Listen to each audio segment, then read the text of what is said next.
Hi everyone, welcome back to our channel. So రేపైతే శనివారం అనమాట.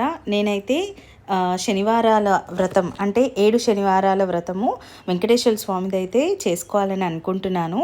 సో ఈ ఇయర్ అయితే ఇప్పుడు నేను రేపు ఏకాదశి శుక్లపక్షము అనేది ఉంది రేపు తిథి అయితే.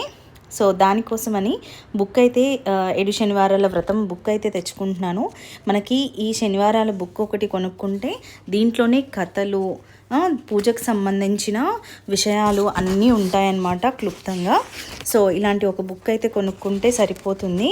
ఇంకా 7 శనివారాల వ్రతము ఇప్పుడే ఎందుకు స్టార్ట్ చేస్తున్నానంటే, మేము జనరల్గా అయితే సమ్మర్ వెకేషన్ ఆ టైంలో అయితే తిరుపతి వెళ్ళాలి అనుకుంటాము. సో ఆ వెళ్ళే టైం కల్లా 7 శనివారాలు ఫినిష్ అయిపోతాయని చెప్పేసి స్టోర్కి అయితే వచ్చి బుక్ కొనుక్కున్నాను. ఇంకా ఇక్కడ ఉన్న ఐటమ్స్ అన్నీ చూపించేస్తున్నాను. Stay tune, bye bye.